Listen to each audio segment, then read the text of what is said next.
History is full of societies that starved in the shadow of their own fields. You are about to uncover 30 of the most baffling agricultural failures ever recorded. By the end, you will possess a startling new perspective on how fragile our food supply truly is. We will investigate why a brilliant empire poisoned its fertile soil into white dust and what silent killer emptied an entire island colony. These are not simple stories of drought or blight. They are profound mysteries where human ambition collided with an unforgiving natural world. Which ancient collapse do you think holds the most urgent warning for us today around the year 900? A silence fell over the southern lowlands. The great Maya city-states, centers of art, astronomy, and power for centuries, were being swallowed by the jungle. Their towering stone temples were abandoned, their grand plazas empty. This was not a sudden invasion, but a slow, grinding halt. At the heart of this collapse was a profound agricultural mystery. The Maya were masters of maize, the sacred crop that was the literal and spiritual foundation of their world. They built intricate terraces to farm steep hillsides and managed water with complex canal systems. Their society was engineered around the rhythm of planting and harvest, ruled by kings who were, first and foremost, guarantors of the corn. So what went wrong? The evidence points to a perfect storm of failures. Lake sediment cores from the region tell a story of devastating, multi-decade droughts that would have crippled even the most advanced irrigation. Imagine year after year of brittle skies and failing rains, reservoirs drying to mud, and the relentless sun baking the earth. At the same time, centuries of intense farming on the same land likely leached the soil of vital nutrients. The very terraces that once held the soil in place may have gradually poisoned it with salt buildup from evaporated irrigation water. The most haunting theory, however, is one of societal overreach. The Maya elite, in their drive to build ever more magnificent cities and sustain a growing population, may have pushed their agricultural system beyond its breaking point. They cut down vast forests for farmland and fuel, which altered local climates and made the droughts even worse. When the corn failed, it did more than cause famine. It shattered a worldview. If the king could not bring the rain and ensure the harvest, then his divine right to rule was a lie. The collapse of the maize was the collapse of their entire cosmic order. One of history's most brilliant cultures did not fall to a foreign army, but to the slow, silent failure of the plants they held most sacred. That sacred maize was not the only crop to vanish with its people. Across the ocean, and nearly a century later, another agricultural mystery unfolded on a windswept Atlantic island, one that would become America's oldest cold case. In 1587, a group of over 100 English men, women, and children landed on Roanoke Island, off the coast of present-day North Carolina.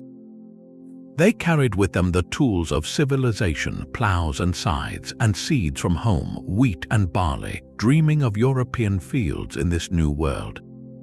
Their governor, John White, left them that autumn to fetch more supplies from England. What he found upon his return 3 years later was utter silence. The settlement was empty, the houses carefully dismantled. The only clue was a single word carved into a fort post, Croatoan, and the letters CRO carved into a tree. Every man, woman, and child had simply disappeared. While pirates or conflict are often speculated, the most compelling clues point to a slow, desperate agricultural collapse. These settlers arrived too late in the season to plant their familiar English crops. They were utterly dependent on the goodwill and knowledge of the local Secotan people, who taught them to plant maize, beans, and squash. But this was a fragile lifeline. Recent science has peeled back the layers of time to reveal a terrifying truth. By studying the rings of ancient bald cypress trees from the region, a technique called dendrochronology, researchers have uncovered evidence of the worst drought in 800 years. The rings from those exact years, 1587 to 1590, are desperately narrow, indicating extreme and unrelenting dryness. Picture their plight. Their store-bought English seeds would have withered in the unfamiliar, sandy soil. The maize they learned to plant from their neighbors would have struggled, its stalk stunted, its ears barren under a rainless sky. The freshwater streams they relied on may have turned brackish with saltwater intrusion from the drought. They were stranded on an island, surrounded by a vast ocean they could not drink, watching their food vanish day by day. The word Croatoan was likely not a hastily scrawled distress signal, but a deliberate message indicating a planned move to Croatoan Island, home of a friendly tribe. The agricultural failure, then, may have been the catalyst that forced a desperate choice: abandon the starving post and integrate with the only people who knew how to survive this land in such a harsh time.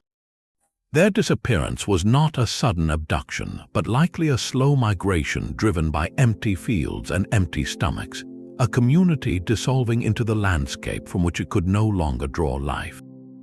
The silent hunger that claimed Roanoke was a slow, creeping dread, but the next failure arrived with terrifying speed. In the cool, damp summer of 1845, Irish farmers walked into their fields and found a scene of pure horror.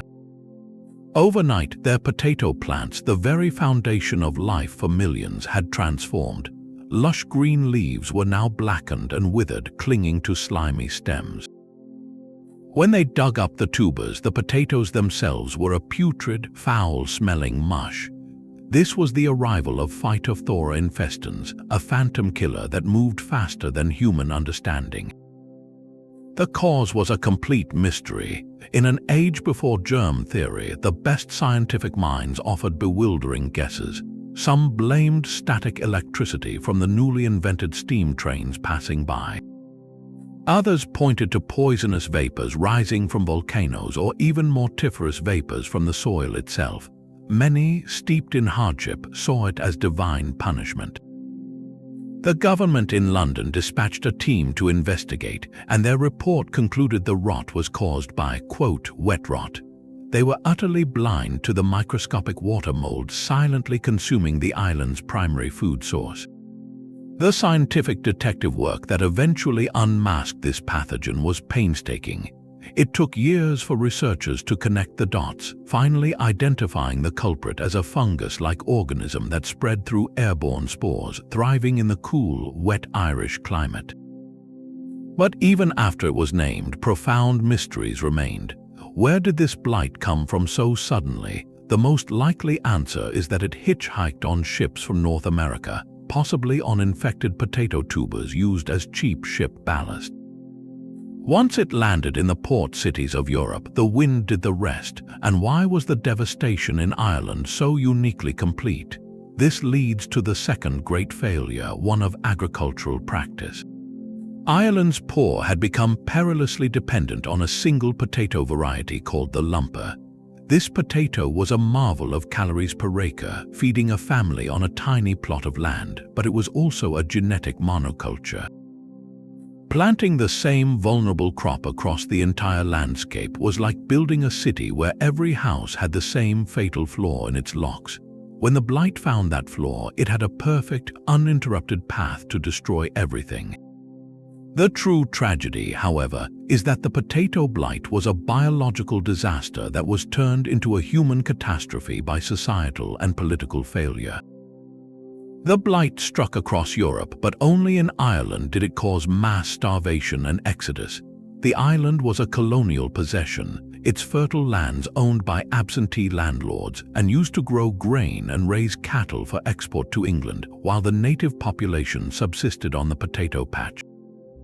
When that patch rotted, the food exports did not stop. Shiploads of wheat, oats, and livestock continued to sail from Irish ports throughout the worst years of the famine. The political ideology of the time viewed market forces as sacred and direct government food aid as a dangerous distortion. Relief was inadequate, often tied to brutal workhouse systems or impossible conditions. So the mystery of the Irish potato famine is not just one of a phantom pathogen, but of a society that watched a crop fail and then chose to let the people fail with it. The blight revealed the rot in the potato, but it also exposed a far deeper decay in the system built around it.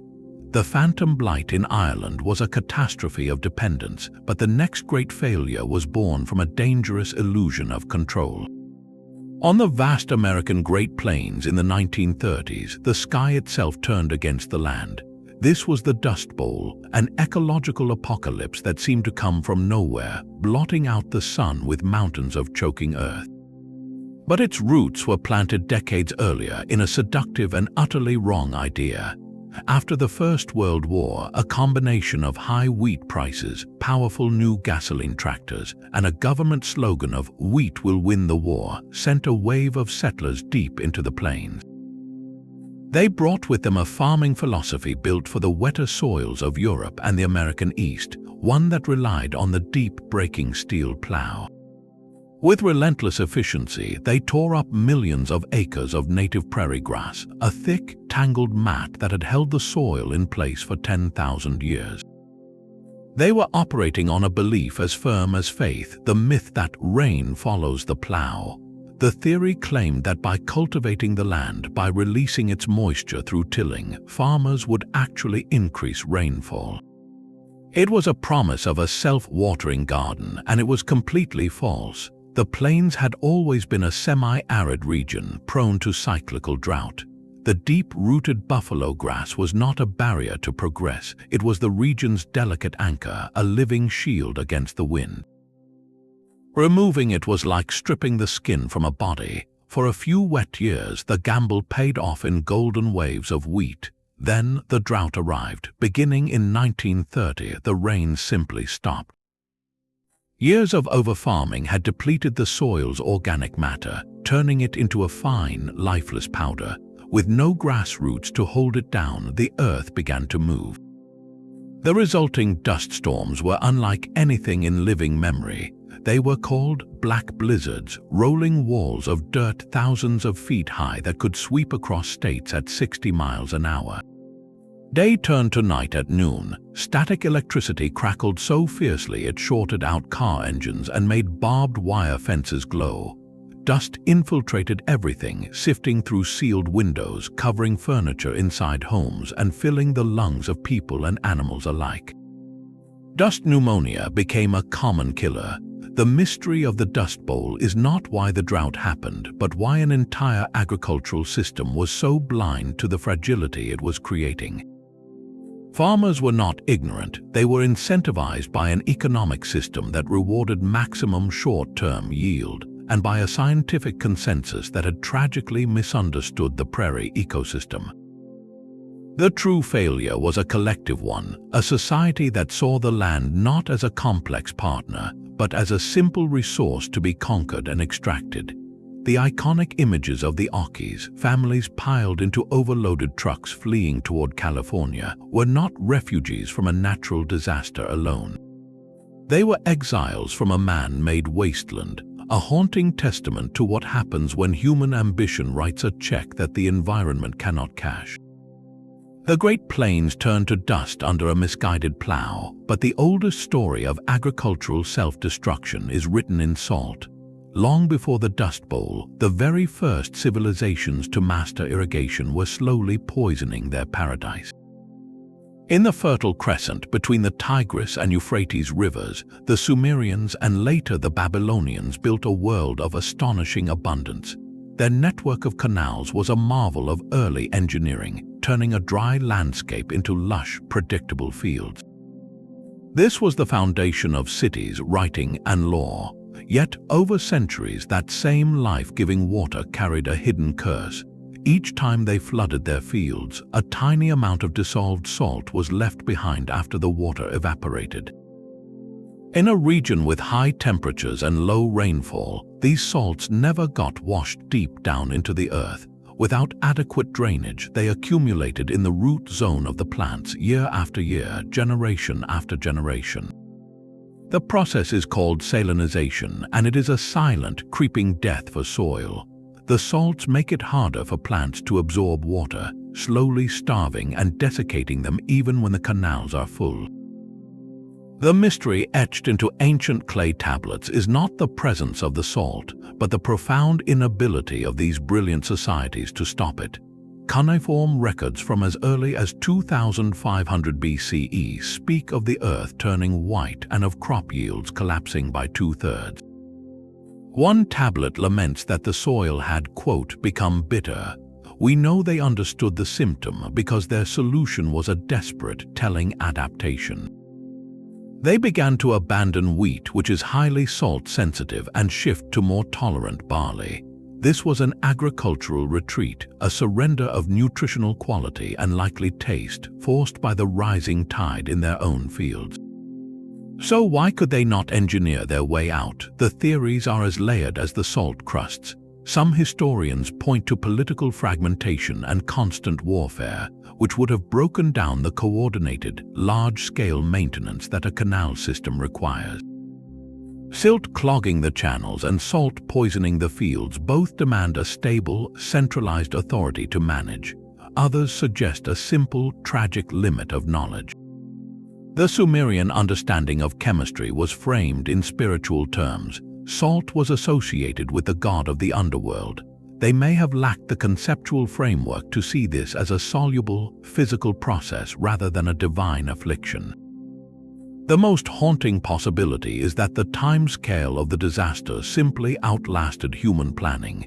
The salinization of southern Mesopotamia took not decades but centuries. A king or an engineer would only see a slight decline in his lifetime, a problem for the next generation to solve. By the time the white earth was undeniable, the political will and resources may have already been spent, the great irrigation network itself a victim of the very stagnation it caused. The fields that gave birth to civilization were ultimately buried by the mineral residue of their own success, a slow-motion failure written not in dust but in a bitter, glittering white. The glittering white salt of Mesopotamia was a failure of over-engineering, but the next collapse came from a refusal to engineer at all. On the remote western coast of Greenland, the Norse built a society that lasted nearly 500 years, a testament to Viking resilience. Arriving around 985, they found deep fjords sheltered by mountains with pastures that reminded them of home. They established the eastern and western settlements, building stone churches, importing stained glass, and raising cattle, sheep, and goats. They even managed to grow barley in the brief, intense summers. For generations it worked. Then, by the middle of the 15th century, the last Norse Greenlander died and the settlements fell silent. The mystery of their end is not one of a sudden catastrophe, but of a slow, stubborn starvation. The world around them was changing. The relatively mild medieval warm period that had welcomed them was giving way to the Little Ice Age. Average temperatures dropped, glaciers advanced, and the growing season shortened year by year. The sea ice, which had been a distant menace, began to linger longer and creep closer, disrupting the vital trade routes back to Iceland and Norway. This climatic shift would have been challenging for any agricultural society, but for the Norse it was existential. Their entire identity was tied to a specific way of life, one of pastoral farming. They measured wealth in cattle, and their diet and culture revolved around dairy products, meat, and the precious hardy barley. As the summers grew cooler and shorter, the grass for their livestock grew sparser, and the barley harvests would have failed more frequently. Here lies the core of the agricultural mystery. Living alongside them were the Thule people, the ancestors of the modern Inuit, who thrived in the very same harsh conditions. The Inuit were masters of the Arctic ecosystem, hunting seals, walrus, and whales from kayaks and umiaks, using every part of the animal for food, fuel, and clothing.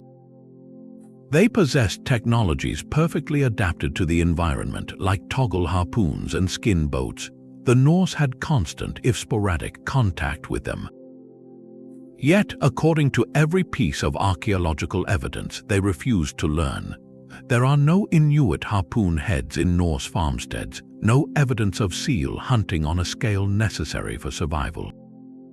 Their garbage middens tell a clear story. Even in the final decades, the bones are overwhelmingly from their own stunted, underfed livestock. Why this profound cultural rigidity? To adopt the Inuit lifestyle would have meant more than just learning new skills. It would have meant surrendering their very notion of what made them civilized Europeans. They were Christians and farmers, a distinction they held sacred against the pagan, nomadic hunters they saw as scralings or wretches. Their church required tithes of wool and butter, not seal blubber. So they watched their pastures degrade from overgrazing, their soil thin from erosion, as they desperately tried to maintain a European agricultural model on the edge of the world. Trade with the homeland, which brought essential iron and timber, dwindled as the sea ice made voyages impossibly dangerous. They were isolated, nutritionally deficient, and clinging to an identity that was killing them. The final failure, then, was a tragic lack of agricultural and cultural flexibility. They were not wiped out by a single disaster or a hostile attack. Instead, they slowly starved in the cold, surrounded by a sea full of protein they deemed beneath them, their fields and barns emptying in a long, silent retreat from a changing world. They did not vanish, they chose to disappear as themselves, a decision etched into the bones of their malnourished cattle and the untouched shores where the seals swam. While the Norse were slowly starving in Greenland, a different kind of death was spreading silently beneath the soil of France. In the 1860s, winemakers in the Rhone Valley noticed a strange sickness in their vines. The leaves would turn red and wither in the height of summer, and the plants would die within a few seasons. When they dug up the roots, they found them gnarled, rotten, and covered in tiny yellow insects. This was Phylloxera vastatrix, the devastator, an aphid-like pest smaller than a pinhead that was about to bring a nation to its knees. The mystery it presented was absolute. French scientists, the best in the world, were utterly baffled. The insect did not match any known European species, and its life cycle was a puzzle. It attacked only the roots, sucking the sap and injecting a toxin that caused grotesque galls, strangling the vine from below. Theories flew wildly. Some blamed the new steam trains, their vibrations poisoning the earth. Others pointed to spontaneous generation from the rotten soil itself. In a moment of pure desperation, one suggested cure involved burying a live toad under each afflicted vine to draw out the poison, a folk remedy elevated to a national strategy in the face of panic. The economic and cultural terror was palpable. Wine was not just an industry in France, it was the lifeblood of the nation, woven into its religion, its daily meals, and its very identity. As the Blights spread like a map of doom from vineyard to vineyard, entire regions faced financial ruin. The government offered a massive reward, 300,000 gold francs, for a cure. The search became a national obsession, with over 700 proposals submitted, ranging from the ingenious to the utterly insane. Flooding vineyards to drown the insects worked, but only on flat land near rivers. Injecting carbon bisulfide into the soil was effective but dangerous and expensive.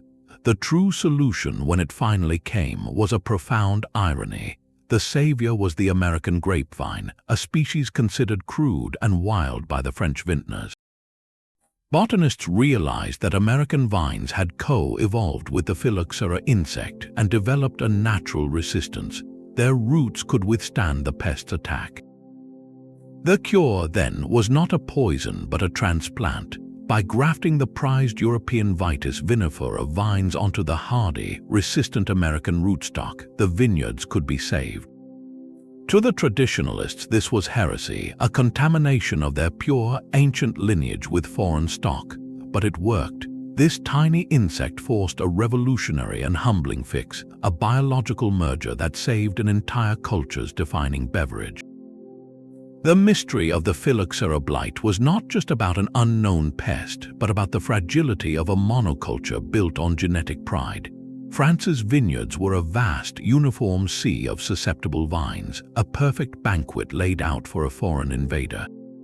The devastation revealed a hidden truth that sometimes the only way to preserve a cherished tradition is to change its very foundation, grafting the old world onto the new in order to survive.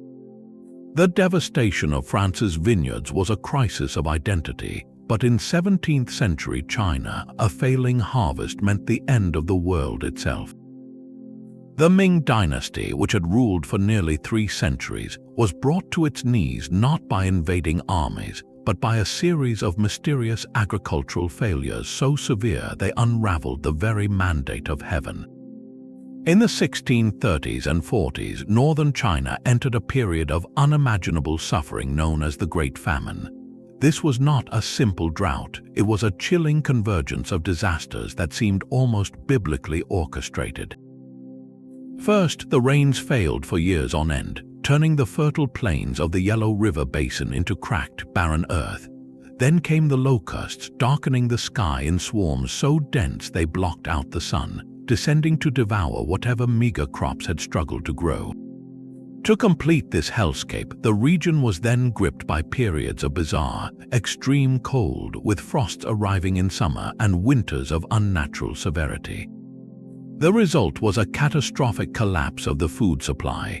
Contemporary records speak of desperate peasants eating tree bark, wild grasses, and in the most horrific accounts, resorting to cannibalism just to survive another day. Starving families sold their children into servitude for a single bag of grain, and entire villages were left as ghost towns, their populations dead or scattered. This agricultural catastrophe immediately translated into political chaos. The Ming state's legitimacy was built on its ability to maintain harmony between heaven and earth, to ensure the harvest and keep the people fed. As the granaries emptied, that sacred contract was broken.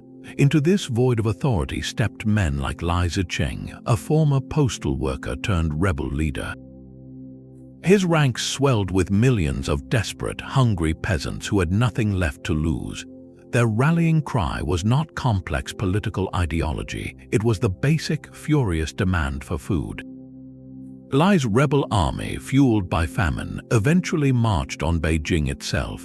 In 1644, with the capital in turmoil and the state bankrupt from years of crisis response, the last Ming emperor hanged himself on a hill behind the Forbidden City.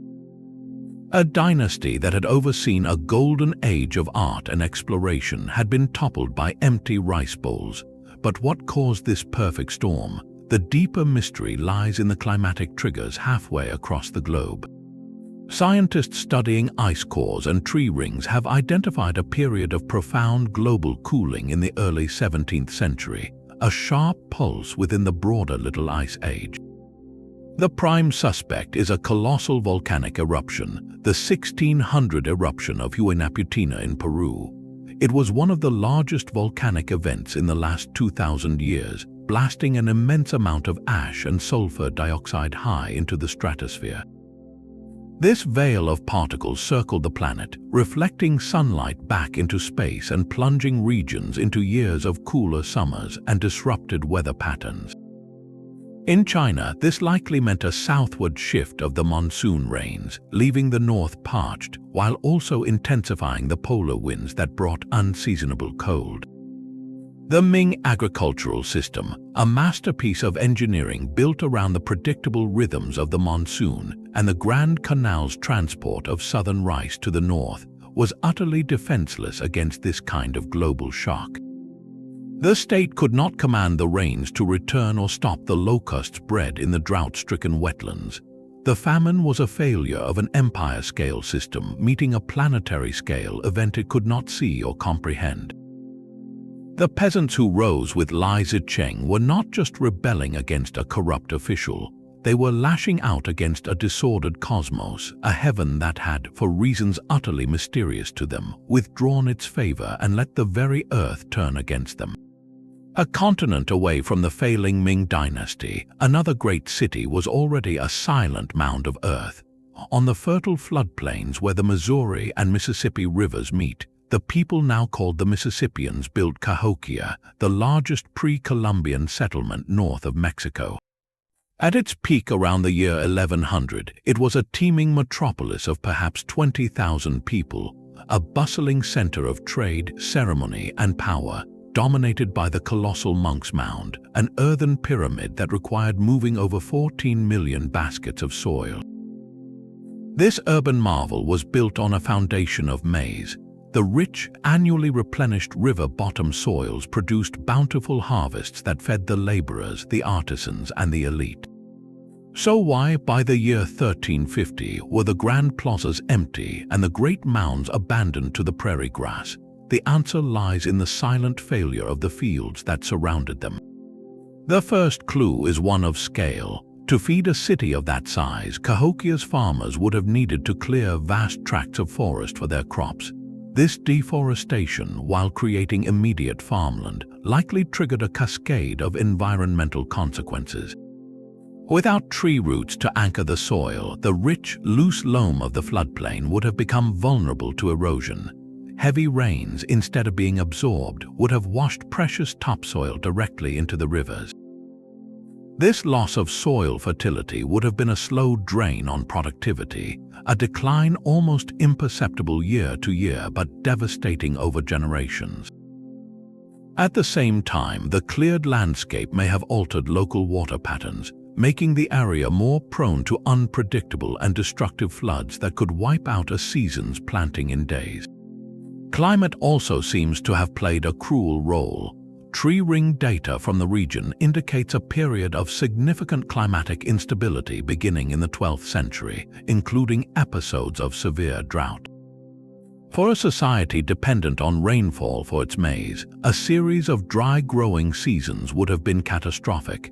The city's stores would have emptied, and the social contract that bound people to their leaders, the promise of food and stability, would have frayed.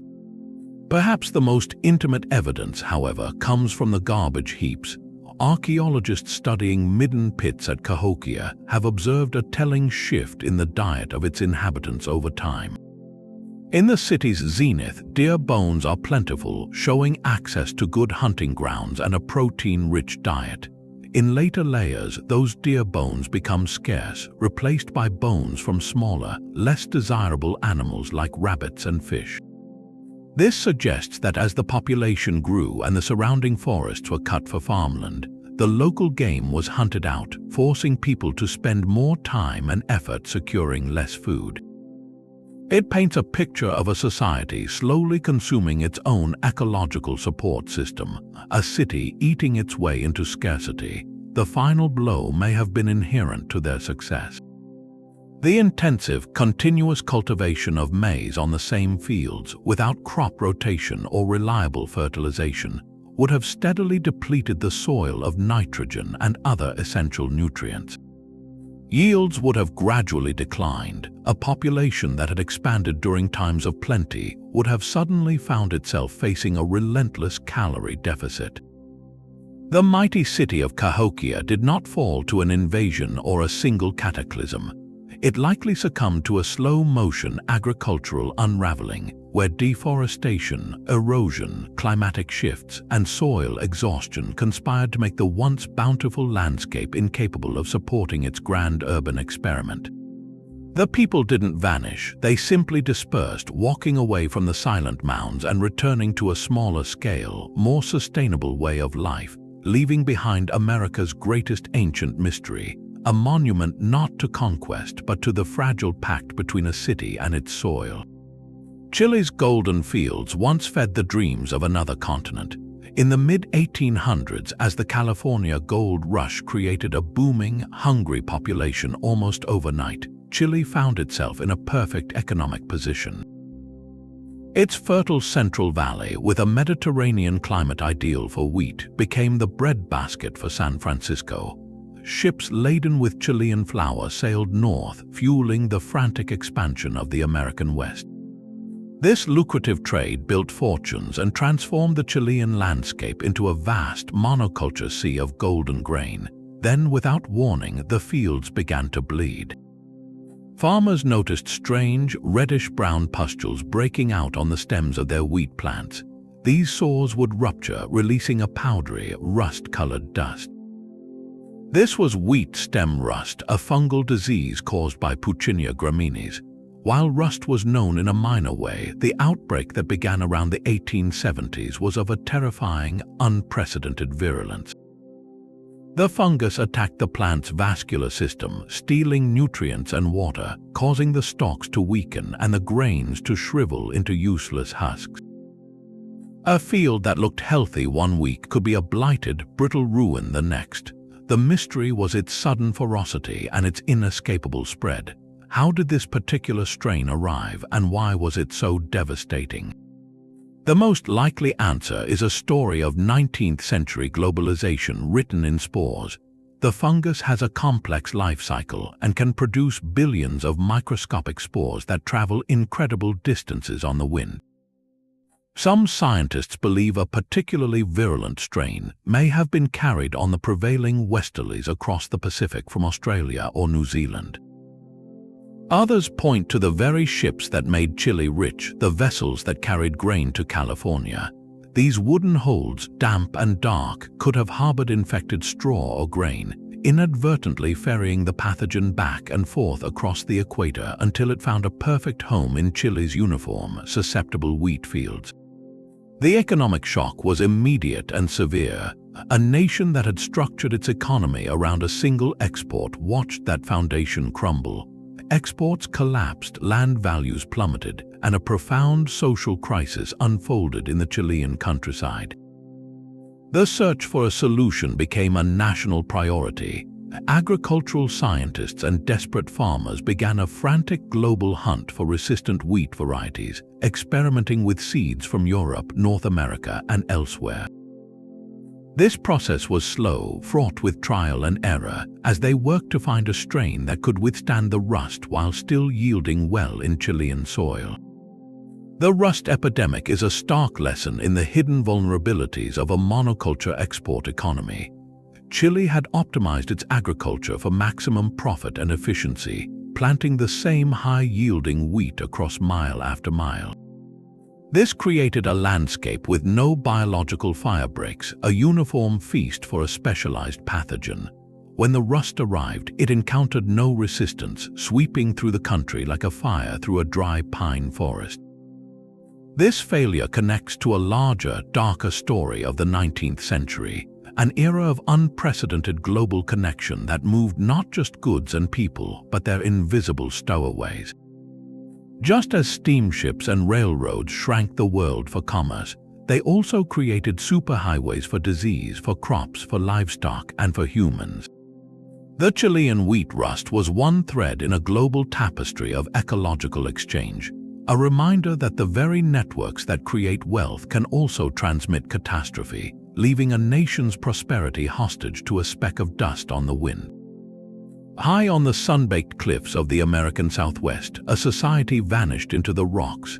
The ancestral Pueblones, often called the Anasazi, built stunning multi-story dwellings tucked into canyon alcoves, entire villages sculpted from the living stone.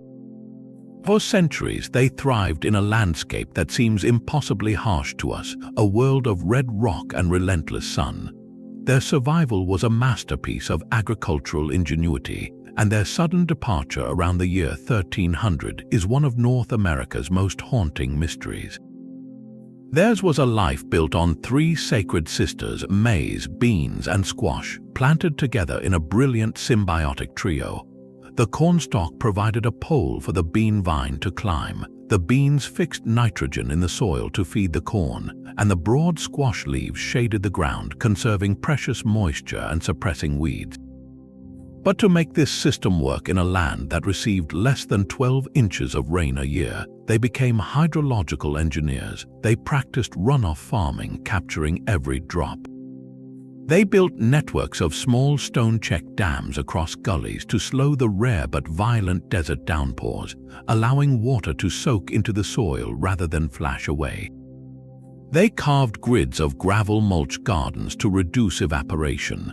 Their fields were not where the rain fell, but where they could cleverly guide it. For generations, this delicate balance held.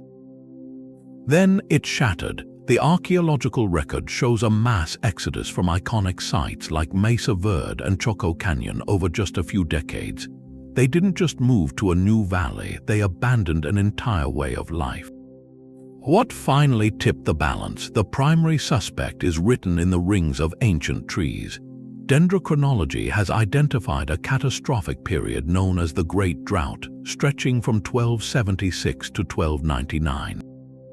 For 23 years, the summer rains failed. Imagine the slow, grinding dread as the check dams stood dry, the catchment basins remained empty, and the corn kernels shriveled in the parched earth.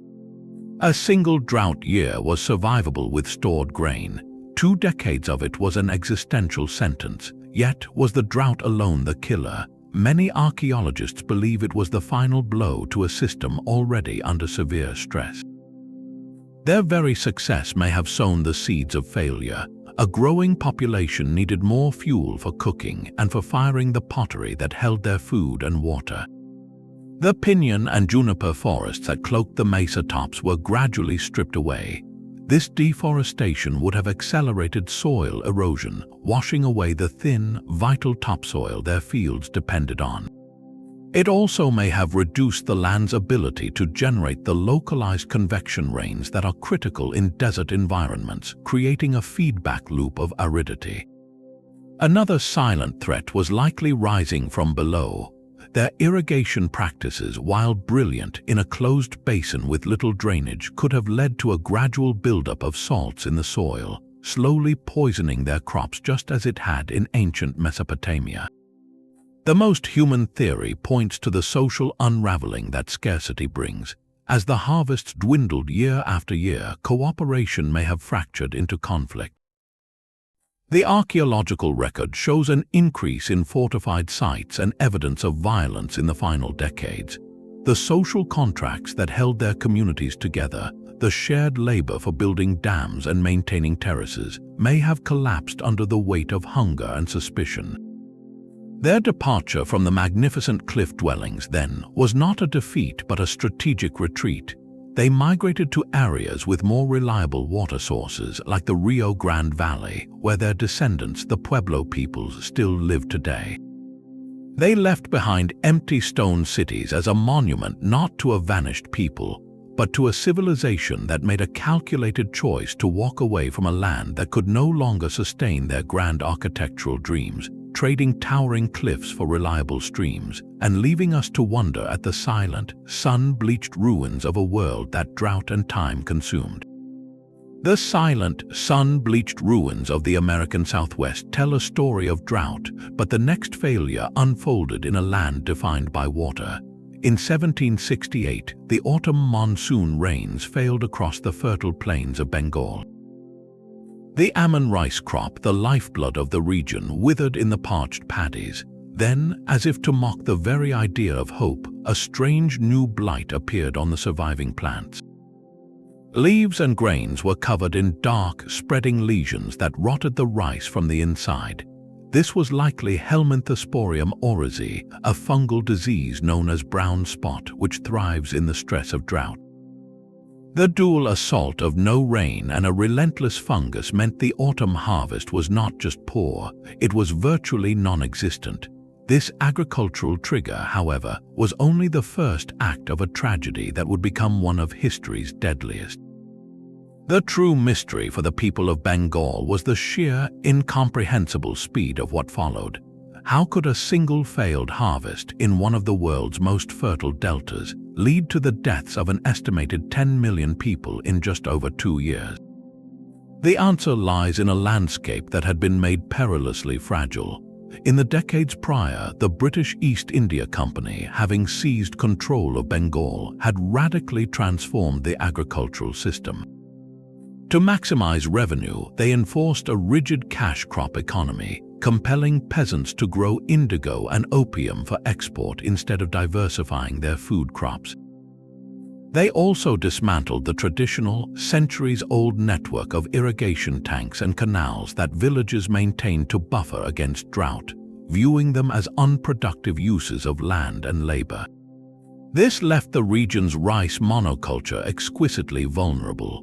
When the drought and blight hit, there were no backup crops, and the water management infrastructure to mitigate the crisis had been neglected into ruin.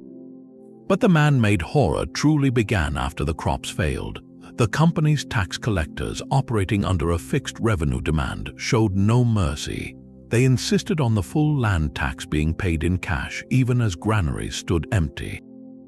To pay, starving peasants were forced to sell their seed grain, their livestock, and finally, the very tools of their survival. Meanwhile, company traders and their local agents engaged in rampant grain hoarding, buying up what little rice remained and warehousing it to drive prices to astronomical heights. Contemporary accounts describe mountains of grain locked in company storehouses overlooking streets littered with the dead. The famine was so severe it altered the landscape itself, with vast tracts of cultivated land reverting to jungle as the farmers who tended it perished. The Bengal famine of 1770 is a chilling case study in how an agricultural disaster becomes a human catastrophe. The drought and the brown spot fungus were the spark, but the tinder was a colonial system engineered for extraction, not resilience.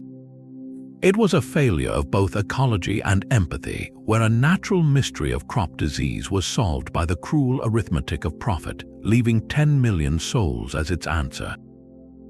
The silent collapse of a society's staple crop is a visible, visceral tragedy, but sometimes the unraveling begins with a quieter loss. Across the sun-drenched hills of the ancient Mediterranean, a different kind of failure took root, one that involved not wheat or grapes but a towering, slender sentinel. The Mediterranean cypress, with its dark, columnar shape pointing like a green flame toward the sky, was far more than a picturesque tree. For the civilizations of Greece and Rome, it was a cornerstone of practical life. Its dense, resinous wood was prized for building temples and, most critically, for constructing the hulls and masts of the ships that powered trade and empire. In agriculture, rows of these trees were planted as living walls to shield delicate olive groves and vineyards from the region's fierce, desiccating winds. When the cypress thrived, entire agricultural systems stood protected behind them, but ancient texts from both empires begin to record troubling accounts. The Roman naturalist Pliny the Elder, among others, noted mysterious blights and widespread die-offs of cypress stands. The trees would sicken, their vibrant green turning to a rusty brown, before standing as skeletal gray monuments to a lost resource. This was not the dramatic failure of a food crop, but a slow, structural decay. So what caused the great cypress dieback? The mystery presents us with three compelling suspects. The first is a pathogen, perhaps a fungus or a blight similar to the one that would much later attack chestnuts and elms. In the closed network of ancient trade, a ship carrying infested timber could have introduced a novel disease to which the native cypress stands had no resistance, allowing it to sweep through populations like an invisible fire. The second suspect is climatic shift. The ancient world experienced periods of subtle but significant climate variation. A prolonged trend toward drier conditions or a series of unusually cold winters could have stressed the trees beyond their limits, making them vulnerable to insects or disease they could otherwise withstand. Yet the most persistent and likely culprit is one we've seen before: human overexploitation. The demand for cypress timber was colossal. The Roman appetite for ships, for urban construction, and for the sarcophagi of the elite would have driven relentless logging. This was not sustainable forestry, it was extraction. They may have cut down the oldest, most robust trees first, leaving behind weaker, genetically inferior stands.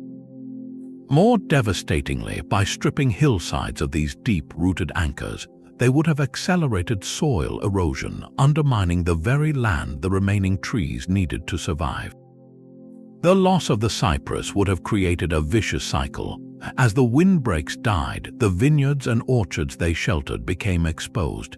The same dry winds that the cypress once buffeted could then ravage grape clusters and desiccate young olive trees, leading to secondary crop failures. The shipyards, in turn, would have scrambled for alternative timber, perhaps turning to inferior woods that rotted faster or made less seaworthy vessels, subtly weakening the maritime networks that fed the empire. This is a profound reminder that agricultural systems are intricate webs, not isolated rows of plants. The fall of a single non-food species, a tree that no one ate, could weaken the entire structure. The mystery of the cypress dieback is a story of a forgotten foundation crumbling, a silent failure in the supporting cast that ultimately made the stage itself unstable. The silent decay of a single tree species could undermine an empire, but what happens when a modern superpower sets out to conquer an entire ecosystem? In the 1950s, Soviet Premier Nikita Khrushchev unveiled an audacious plan to solve his nation's chronic grain shortages once and for all. He called it the Virgin Lands Campaign. The target was an immense sea of grassland stretching across northern Kazakhstan and southern Siberia, tens of millions of acres that had never felt the bite of a plow. The ambition was pure Soviet scale, a triumph of will over nature. In a staggering mobilization, over 300,000 volunteers, many of them young communists, were sent east with tractors to transform the steppe into a breadbasket. For a few brief years, it seemed to work. The initial harvests were bountiful, a propaganda victory that filled newspapers with images of smiling pioneers and endless golden wheat. Then the steppe fought back. The mystery here is not why it failed, but how such a colossal, state-directed project could be so blind to the lessons written plainly in the soil of another continent just decades earlier. The American Dust Bowl was a recent, well-documented catastrophe, yet Soviet planners, driven by ideology and urgent need, marched directly into the same ecological trap. The virgin lands were not empty, they were perfectly balanced. The native grasses like feather grass and fescue had evolved over millennia to survive the harsh continental climate, with deep, tangled root systems that held the thin topsoil firmly against the fierce winds that swept across the open plain. The Soviet plows tore through this living mat. In removing the perennial grasses to plant annual wheat, they stripped the land of its anchor. The first problem was wind. Without the grass to hold it, the dry, loose soil simply blew away. Enormous dust storms, reminiscent of the American 1930s, began to darken the skies, carrying away the very fertility they had sought to harness. Then came water erosion. The plowed land, now bare between seasonal plantings, could not absorb sudden rains. Instead, water ran off in sheets, carving gullies and washing away more soil in a single storm than nature could replace in a century. But the failure went deeper than just erosion. The soil of the steppe was simply not suited for intensive, continuous grain cropping. It was lower in organic matter and nutrients than the rich black earth farther west. Without rest, without the deep roots of native plants to replenish it, and without the massive investment in fertilizer that the Soviet economy could not provide, the land's fertility plummeted. Yields crashed after those first few exploitative harvests. The most telling part of the mystery is the political stubbornness that sealed the disaster. Soviet agronomists and soil scientists had actually warned of these exact risks. They understood the fragility of the steppe ecosystem, but in a system where the party's plan was supreme, ecological warnings were dismissed as pessimism, as a lack of revolutionary spirit. Khrushchev had staked his reputation on the campaign's success. To scale it back would be to admit ideological error, so the plowing continued even as the dust storms grew and the harvest shrank. The Virgin Lands campaign stands as a 20th century monument to a specific kind of failure, where human ambition, armed with powerful technology and absolute political certainty, believed it could rewrite the rules of ecology without consequence. It was a collision not just with nature, but with a deeper truth that soil is not just dirt to be commanded, but a living, fragile memory of everything that has ever grown upon it. To ignore that history is to invite a very predictable and very devastating mystery to unfold. The Soviet attempt to conquer the steppe failed on a colossal scale, but the most intimate horrors of agricultural collapse are written in the small, desperate choices of the starving. In the winter of 1609, the English settlement at Jamestown, Virginia, entered a period so bleak it would be remembered forever as the starving time. Of the roughly 500 colonists present that autumn, only about 60 were still alive by the following spring. The accounts that survived are almost unbearable to read. They tell of men boiling and eating their own shoes and leather jackets. They describe settlers digging up corpses from graves, and in a haunting archaeological discovery centuries later, the skull of a 14-year-old girl was found bearing the unmistakable cut marks of butchering, clear evidence of the cannibalism that the written records only hinted at. While the colony suffered from factional infighting, a lack of strong leadership, and deteriorating relations with the Powhatan people, these political failures were symptoms of a far more basic collapse. The mystery is how a group sent to establish a permanent foothold in a land of legendary abundance could have been brought to such a primal, horrific state by simple hunger. The agricultural failure began the moment they landed. When the first ships arrived in May of 1607, they carried a cargo of people spectacularly unsuited for the task. Many were gentlemen adventurers, their hands soft, their skills centered on swordplay and social climbing, not plowing and planting. They arrived too late in the growing season to establish proper fields. Their first attempts at farming were haphazard and poorly located, but the environment itself seemed to conspire against them. We now know from the same tree ring science that illuminated Roanoke that the entire Chesapeake region was in the grip of a severe multi-year drought, the worst in nearly 8 centuries. The James River, their source of fresh water, ran dangerously low. This had a cascading effect. As the river level dropped, salt water from the Chesapeake Bay pushed farther upstream, contaminating the wells they dug and poisoning the fields they tried to irrigate along the banks. The very water they drank made them sick, and the water they gave their crops may have scorched the roots. Compounding this was a problem of their own making. The fort was not a clean, orderly military outpost. It was a crowded, filthy encampment. Garbage pits overflowed with waste, and human filth contaminated the groundwater. This likely led to outbreaks of typhoid and dysentery, diseases that sapped the strength of men already weakened by hunger. The colony became a death trap where the search for food outside the walls risked Powhatan arrows, and staying inside meant slow starvation. Their desperation reached such depths that one man was executed for secretly killing, salting, and eating his pregnant wife. The rats that infested the ships and storehouses became prized quarry. The starving time is not a mystery of what they did to survive, but of how they were so utterly unprepared to do so. They were sent with the tools of war and trade, but without the fundamental knowledge of how to coax food from that specific, drought-stricken, salt-threatened land. It was a catastrophic mismatch between European expectation and American reality, where the failure to plant, tend, and harvest successfully reduced a bold colonial experiment to a nightmare of empty bellies and unspeakable choices, leaving bones in the soil as the final testament to their agricultural despair. While Jamestown's colonists were reduced to eating leather, another kind of hunger was silently traveling the world in the holds of ships, a hunger not for food but for wood. In the early 20th century, a new and terrifying blight began to appear among the stately elm trees that defined the landscapes of Europe and North America. It started with a single branch, its leaves turning yellow, curling, and wilting long before autumn. Then the blight would spread, moving down the limb until the entire tree stood as a skeleton of dead wood. This was Dutch elm disease caused by the fungus Ophiostoma ulmi. The mystery was not its existence, but its terrifying, unstoppable speed.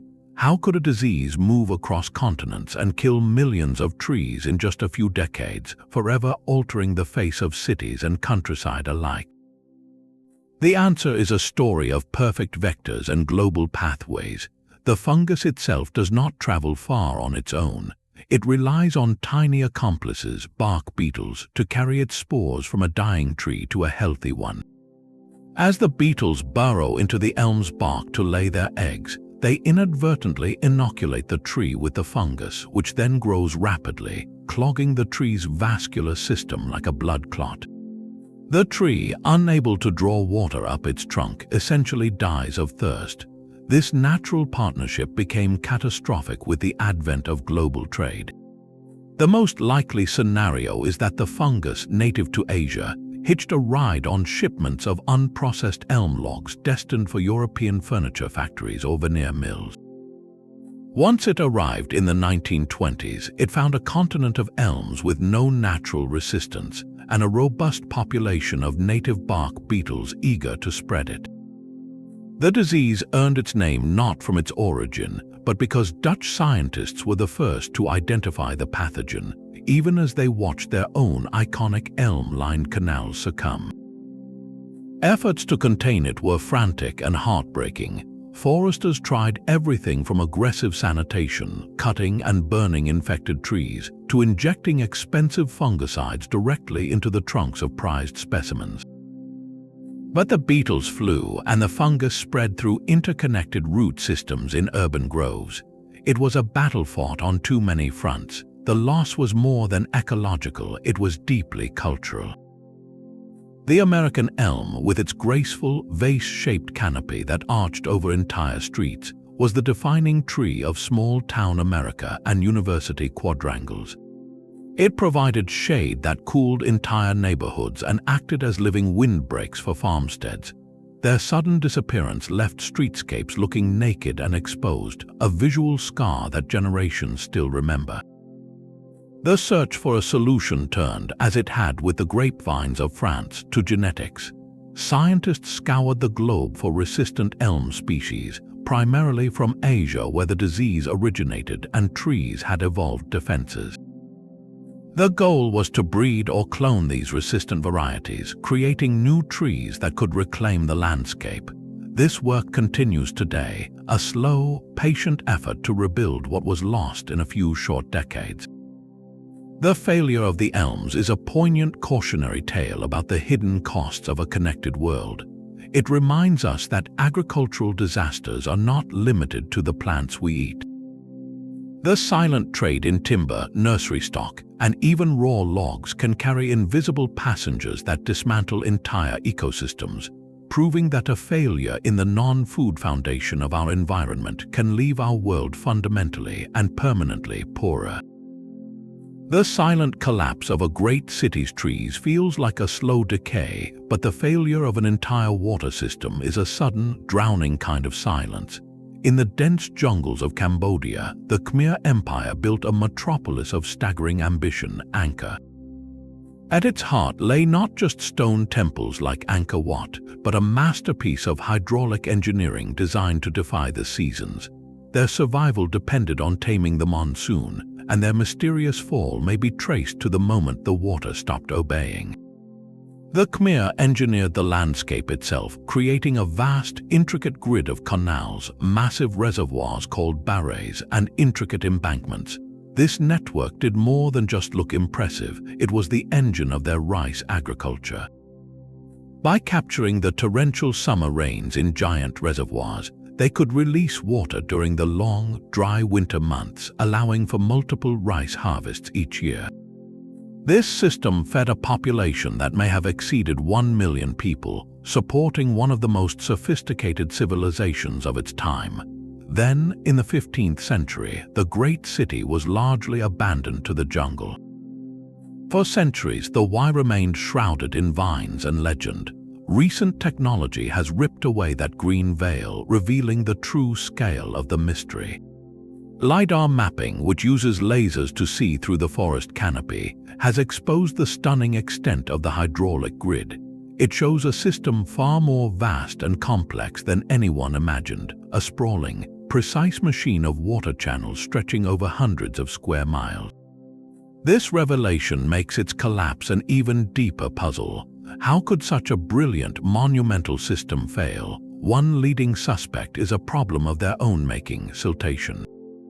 To build their temples and expand their city, the Khmer would have needed to clear enormous tracts of forest. Without tree roots to hold the soil, the intense monsoon rains would have washed tremendous amounts of silt into the canals and reservoirs. Imagine the slow, choking creep of mud, gradually reducing the capacity of the barrays and clogging the intricate feeder channels. A system designed for water flow could have been slowly strangled by the very land it was built upon. The second mystery involves the climate itself. Studies of tree rings from the region suggest the monsoon patterns may have become unstable toward the end of the empire's reign. They might have faced a brutal paradox, either a prolonged drought that left their giant reservoirs empty, or a period of exceptionally intense and erratic rainfall. A mega monsoon could have delivered more water than the system was designed to handle, causing catastrophic floods that breached embankments and washed away the carefully leveled rice terraces. Their greatest strength, the control of water, could have become their most devastating vulnerability, yet the final piece of the puzzle may be human. A system this colossal requires constant, organized maintenance.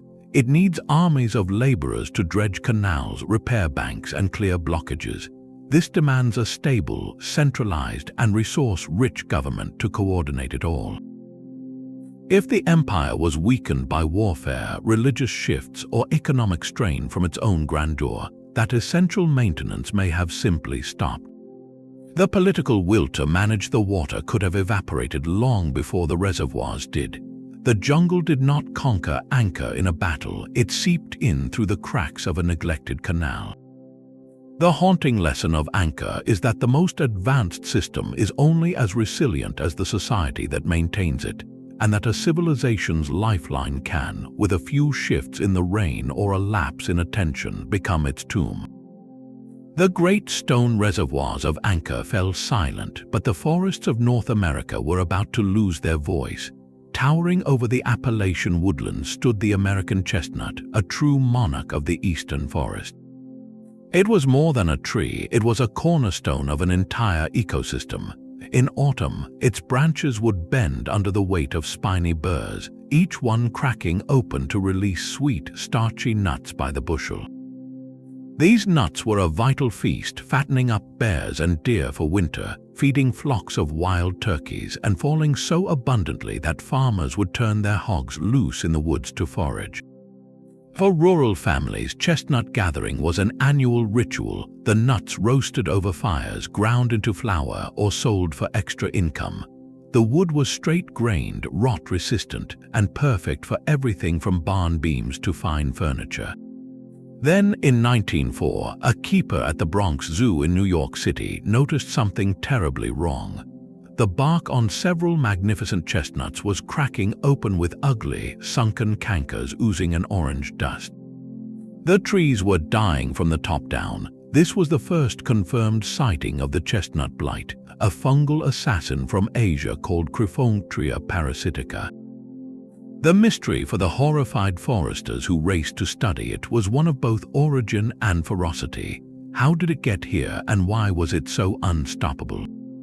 The blight almost certainly arrived on imported Asian chestnut trees, which had evolved with the fungus and possessed a natural resistance. For them, it was a minor nuisance.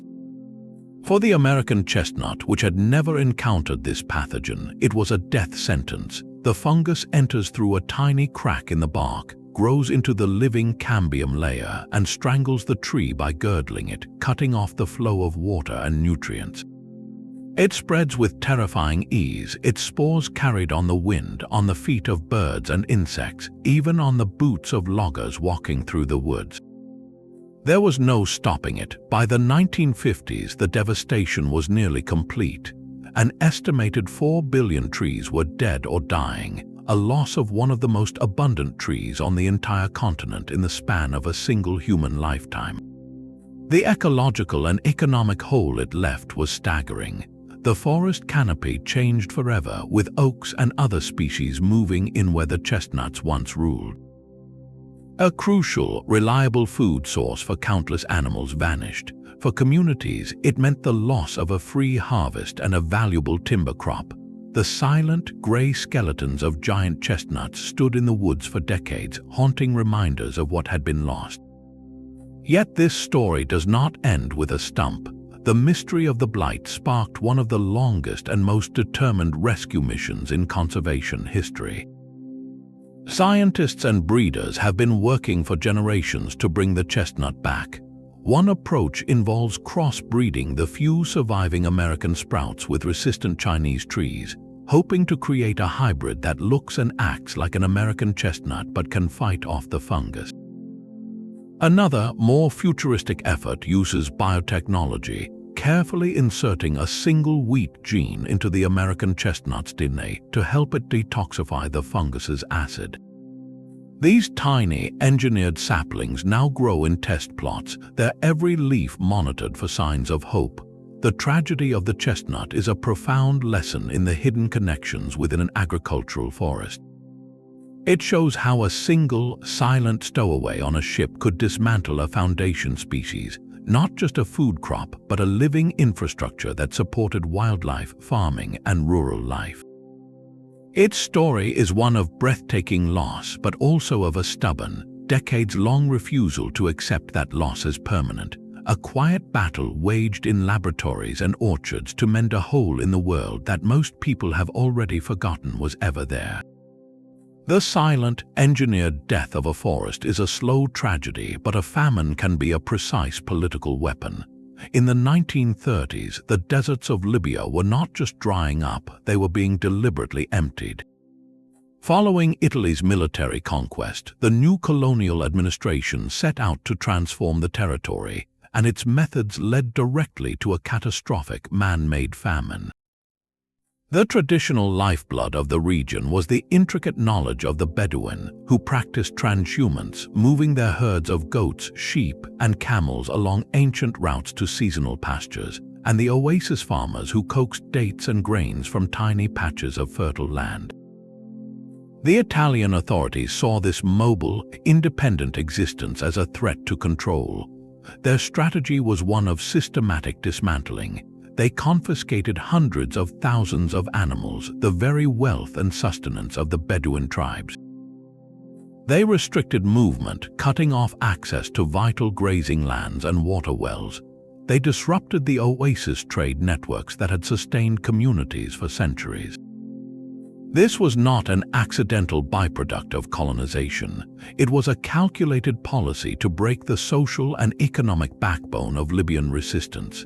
Then, nature delivered the final blow. From 1930 to 1933, a severe drought gripped the region. For a pastoral society whose herds were already decimated, this was a death sentence. Without their animals, they had no milk, no meat, no currency for trade. Without freedom of movement, they could not seek out the scattered patches of grass and water that might have remained. The mystery that haunts this period is one of intent. For the Libyans enduring it, the hardship felt meticulously orchestrated. Some historians argue the famine was not merely a tragic consequence of poor policy and bad weather, but an active instrument of subjugation, a way to crush the ongoing Sanusi resistance by starving its support base. Concentration camps were established in the desert, where tens of thousands were interned under horrific conditions, with mortality rates soaring from starvation and disease. The exact death toll is obscured by history, but estimates suggest over 80,000 Libyans perished, a devastating portion of the population. This failure stands as one of the darkest syntheses on our list. It is where colonial exploitation directly engineered an agricultural collapse, turning a drought from a manageable environmental challenge into an existential genocide. The land did not simply fail the people in power ensured the land could no longer sustain them, making the desert itself an ally in their eradication. Long before the legions of Rome marched, a different power shaped the hills of central Italy. The Etruscans were a sophisticated, wealthy, and enigmatic people, masters of metalwork and art, who built vibrant city-states atop the very ridges that would later define the Roman landscape. Their civilization thrived for centuries, yet by the time Rome began its meteoric rise, the Etruscans were fading, their distinct culture gradually absorbed. While political and military pressures from Rome were undeniable, a quieter, deeper failure may have been unfolding in their fields, one that left their society vulnerable. The Etruscans were expert agriculturalists, famed for their ability to cultivate the challenging, sloping terrain. They practiced intensive farming on those hillsides, growing grains, olives, and grapes to support their urban centers. This very success, however, may have sown the seeds of their decline. Modern geoarchaeology provides a silent witness to the problem. By studying sediment layers in valleys below ancient Etruscan settlements, scientists have found dramatic increases in erosion deposits dating precisely to the period of their civilization's peak. This suggests that their hillside farming, while productive in the short term, was stripping away the precious topsoil at an unsustainable rate. Every heavy rain would have washed more of their fertility down into the gullies, gradually impoverishing the land that fed their cities. This creeping environmental debt would have made their agricultural base fragile, less able to withstand other shocks, and shocks certainly came. Roman expansion was not merely a military campaign, it was often an economic and logistical siege. As Rome grew, it sought to control the fertile plains and crucial trade routes. The Romans were masters of infrastructure, building roads and later aqueducts that could redirect the flow of goods and water to serve their own growing populace. It is plausible that Roman actions deliberately or indirectly disrupted Etruscan food systems, perhaps by seizing productive lowland areas, imposing tariffs, or blockading ports that imported grain to supplement local harvests. A society already straining from depleted soils would have had little resilience against such pressures. Furthermore, the Etruscans' wealth was built on trade, particularly in iron and bronze with the Greeks and other Mediterranean powers. Changes in those trade networks, perhaps due to rising Roman influence or conflict elsewhere, could have crippled their economy, leaving them without the resources to import food or invest in repairing their degraded farmland. The ultimate mystery of the Etruscan decline is compounded by their silence. They left few written records that we can understand, so their story is told almost entirely through archaeology, through the silent testimony of soil layers, pollen grains, and abandoned terraces. We see the erosion, we see the eventual Roman villas built over their lands, but we cannot hear their farmers' concerns as the harvests dwindled. Their assimilation into Rome feels less like a conquest and more like a slow submersion, where a people, weakened by the gradual failure of the earth beneath their feet, were finally absorbed by a neighbor better equipped or perhaps just better positioned to command the landscape. Their fate whispers a warning that even the most cultured and capable society is tethered to the health of its soil, and when that bond frays, the path to obscurity is often paved not with dramatic battles but with silent, steady layers of dust. The silent erosion of an ancient hillside is a slow decay, but the death of a global fruit can happen with shocking speed. In the 1950s, the world's favorite banana began to vanish. This was not the yellow fruit you know today, but its predecessor, the Gros Michel. To taste one was to experience a different banana entirely, richer, creamier, and with a thicker skin that made it the perfect export. It was the king of bananas, and by the mid-century it was being dethroned by an invisible enemy in the soil. The culprit was a fungus called Fusarium oxysporum, which causes Panama disease. It did not attack the leaves or the fruit, but the very roots and vascular system of the banana plant. An infected plantation presented a horrifying sight.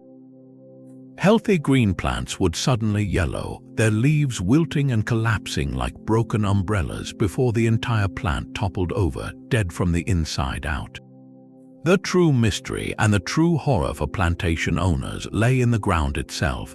This fungus did not simply kill a plant and move on. It embedded itself permanently in the soil, releasing resilient spores that could lie dormant for decades. Replanting a field with new Gros Michel suckers was like sending soldiers into a trench laced with an undetectable poison. They would sprout, grow for a year or two, and then succumb in the same sickly pattern. Vast, fertile plantations across Central and South America were rendered biologically barren, worthless for the only crop that mattered. This agricultural apocalypse was not an accident of nature. It was the inevitable result of a system built for maximum convenience and profit. Every single Gros Michel banana was a genetic clone. Commercial bananas are sterile, seedless fruits propagated by cutting and replanting suckers from a mother plant. This meant every banana in every plantation was an identical twin to every other. For the consumer, this guaranteed a perfectly consistent, predictable product. For the fungus, it was an open invitation. A pathogen that could infect one plant could infect them all, a biological master key that unlocked every door in the entire industry. There was no genetic variation, no chance that a few plants might possess a natural resistance and survive to repopulate. The entire global supply was a single, uniform target. The solution was a desperate, costly retreat. The industry abandoned entire countries, clear-cutting new jungles to establish plantations on virgin soil untouched by the fungus, a practice that could not last forever. The final fix was to abandon the Gros Michel altogether and switch to a different, less susceptible variety, the Cavendish. This is the banana that fills supermarkets today. It was chosen not for superior flavor, but for one grim qualification. It could resist the specific strain of Panama disease that killed the Gros Michel. It was and remains a compromise. The haunting coda to this story is that we have learned almost nothing. The global banana trade is now a vast, planet-spanning monoculture of Cavendish clones, just as vulnerable as its predecessor. And a new, deadlier strain of the fungus, tropical race 4, is on the march. It has already devastated plantations in Southeast Asia, Africa, and the Middle East. Unlike the original strain, this one can kill the Cavendish. It is only a matter of time, transport, and wind before it reaches the mega plantations of Latin America that supply the world. The industry is racing to find a resistant replacement through genetic modification or breeding, but the clock is ticking. The story of the Gros Michel is not a historical curiosity, it is a preview. It is the classic tale of how our demand for uniform, cheap, and convenient food can cultivate its own perfect disaster, creating a feast so vast and so identical that a single, silent spore can threaten to clear the entire table. The silent crisis of a global fruit monoculture reveals a pattern of perilous uniformity, a pattern written in miniature on the most isolated scrap of land on Earth. Far out in the vast Pacific, the people of Rapa Nui, Easter Island, carved giants from volcanic rock and stood them as silent watchers along the coast. Their story is often told as a parable of ecological suicide, a society that cut down every last palm tree to move their statues and then collapsed. But the deeper, more haunting mystery lies not in the fallen trees, but in what happened to the soil they once protected. As the island's forest canopy disappeared, a slow, invisible disaster began. The rich, fragile topsoil, no longer anchored by roots and shielded from the punishing sun and wind, started to wash and blow away. With each rain, precious fertility bled into the sea. This erosion directly attacked the islanders' lifelines, their fields of sweet potato, taro, and yams. The very act of feeding their ambition was starving their future. Yet, recent archaeology has uncovered a twist in this tragedy, one that changes the narrative from one of simple stupidity to one of desperate ingenuity. Scattered across the island, researchers have found vast, strange gardens of broken volcanic rock. At first glance, they look like fields of rubble, but these are not natural features. They are a sophisticated agricultural technology called lithic mulching. The islanders deliberately fractured thousands of tons of basalt and spread the fragments across their gardens like a jagged blanket. Why would anyone do this? The rocks served multiple, brilliant purposes. They acted as a physical barrier against the relentless wind, slowing evaporation and protecting young plants. At night, the stones would absorb moisture from the air, releasing it slowly into the soil as the day warmed. As the rocks weathered over time, they released essential minerals, acting as a slow-release fertilizer. Most importantly, they created a stable, porous surface that prevented the last precious inches of soil from simply vanishing. This was not the work of a clueless society, but of a highly adaptive one, fighting a rearguard action against the ecological consequences of their earlier choices. So the mystery deepens. If they were so clever, why did their society still collapse? The answer likely lies in a cruel race against time and scale. The lithic mulching was incredibly labor-intensive, requiring backbreaking work to break and move countless stones. It may have been a solution that could only ever patch a fraction of the lost agricultural land. At the same time, they were facing another invisible threat: climate variation. Pollen records suggest the island experienced periods of prolonged drought. Even the most clever rock garden cannot summon rain from a cloudless sky. The interplay was devastating, a shrinking resource base colliding with a less reliable climate, all on an island with no possibility of escape or trade for food. The population, which some estimates suggest may have been as high as 15,000 at its peak, crashed. The fall of the Moai culture was not a sudden toppling of statues, but a slow, grinding halt. The energy and social organization required to quarry, transport, and erect those multi-ton giants evaporated as more and more communal effort had to be redirected toward the simple, desperate act of growing food. The silent fields of volcanic rock are their true monument, not to hubris, but to a resilient, ingenious fight against a fading horizon. Theirs is the ultimate island mystery, a story of brilliant adaptation in the face of a creeping, self-inflicted famine, a reminder that intelligence is no guarantee against a slowly emptying larder. The jagged rock gardens of Easter Island were a last stand against a slow famine, but the winter of 1709 in Europe was a sudden, absolute freeze. That January, the cold descended with a fury that seemed almost supernatural. Wine froze solid in cellars, birds fell dead from the sky mid-flight, and across France, Italy, and Germany, the very sap within ancient trees exploded with a sound like gunfire, splitting trunks from the inside out. This was not a normal winter, it was an atmospheric seizure that locked an entire continent in ice for months. For the people living through it, the mystery was total. Why was it so unrelentingly, impossibly cold? They had no concept of a global climate system, so they interpreted the disaster through the lens of divine wrath or cosmic imbalance.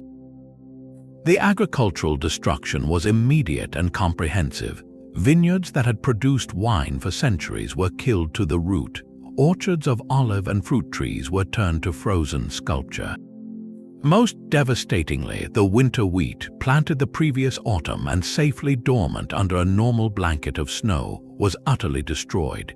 The green shoots were frozen, then thawed, then frozen again in a cycle that left the fields a blackened, rotten mush come spring.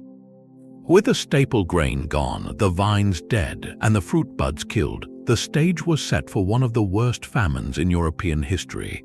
An estimated 600,000 people in France alone would perish from hunger and disease in the aftermath. The true cause of this catastrophe, however, lay not in Europe but on the other side of the world, inside a mountain in Japan. In December of 1707, Mount Fuji erupted in its last recorded blast, known as the Hoei eruption. It was not an exceptionally violent event, but it lasted for weeks, pumping vast quantities of volcanic ash and, more critically, sulfur dioxide gas high into the stratosphere. There, the gas transformed into tiny, reflective sulfate aerosols, a microscopic veil that spread around the globe. These particles acted like a sheer, planet-wide sunshade, reflecting a fraction of the sun's warmth back into space and subtly cooling the entire Earth's surface for several years. In Europe, already prone to cold winters, this global cooling tipped the balance into the extreme.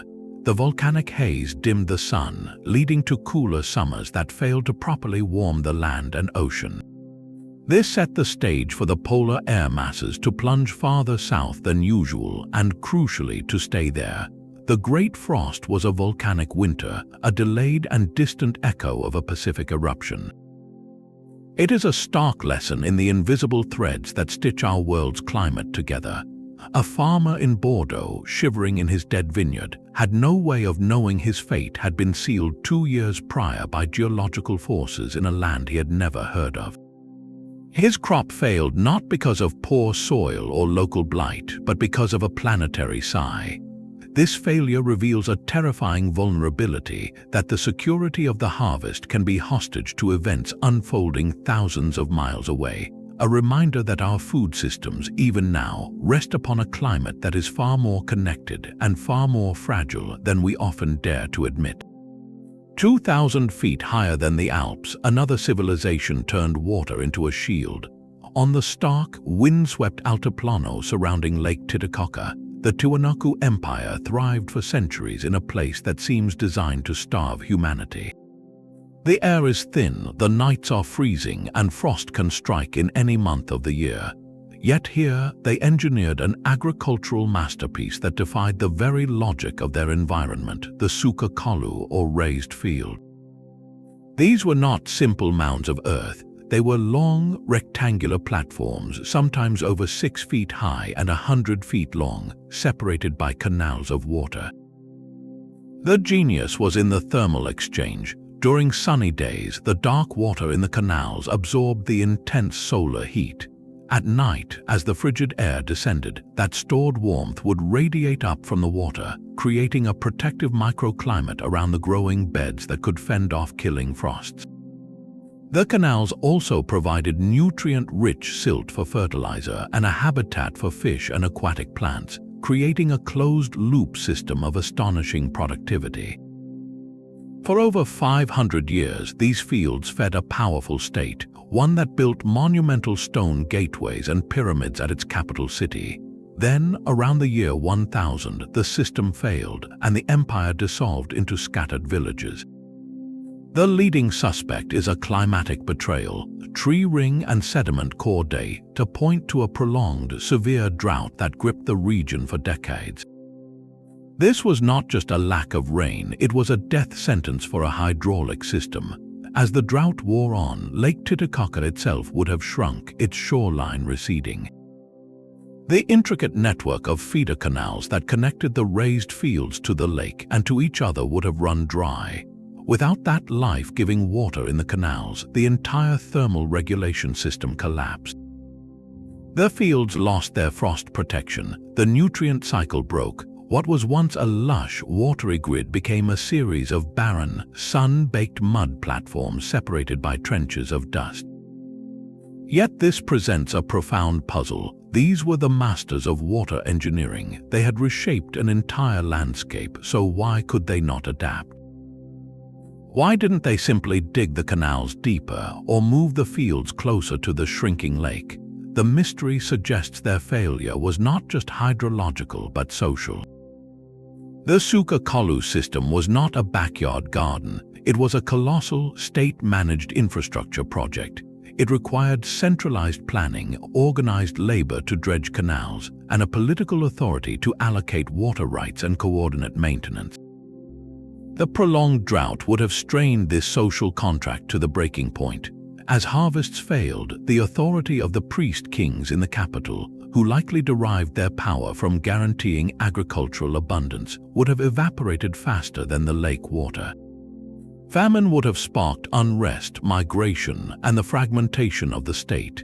In that chaos, the collective will and organizational capacity to undertake a massive re-engineering of their entire food system may have simply vanished. The communities that survived did so by abandoning the raised fields and returning to a much simpler, less productive form of dryland farming. The haunting lesson of the Suka Colossus is that the most brilliant technological fix is only as strong as the society that maintains it. When the climate shifted, their engineering marvel turned from a shield into a trap, a rigid monument to a past abundance that could not bend, and so it broke. The raised fields of the Altiplano were a fortress against frost, but a different kind of chill was spreading through the emerald hills of Ceylon. In 1869, a British coffee planter noticed something strange on the underside of his plant's leaves. A fine orange powder like rust from a forgotten nail dusted the foliage. Within weeks, the leaves would yellow and fall, leaving the coffee bushes bare and the promising red coffee cherries stunted and worthless. This was Himalaya vastatrix coffee leaf rust, and it was about to erase an empire of beans. The mystery was its absolute, unstoppable efficiency. No treatment seemed to work. Planters tried everything from spraying the bushes with chemical mixtures to painting the stems with tar. They watched in helpless horror as the orange blight marched from estate to estate, a slow-moving fire consuming their fortunes. In less than 2 decades, an industry that had made Ceylon one of the world's leading coffee producers was reduced to a landscape of dead and dying bushes. The failure was baked into the system from the start. The British had transformed Ceylon's fertile central highlands into a perfect monoculture, a geometric sea of coffee plants stretching for miles. Every bush was a near-identical clone, offering no genetic barrier to the advancing fungus. The plantations were ecological deserts, with no tree canopy to provide shade or foster beneficial insects that might have slowed the blight's progress. This uniform landscape was a banquet for a specialized pathogen, and the rust fungus ate its fill. The economic and social shockwaves were immediate and severe. Planters went bankrupt overnight. Tens of thousands of Tamil laborers brought from southern India to work the estates faced destitution. The colonial economy, built entirely on the export of a single luxury crop, teetered on collapse. But within this disaster lay a desperate pivot. Some planters, noticing that the rust seemed less severe under shade, began experimenting with alternative crops that could be grown under a canopy of trees.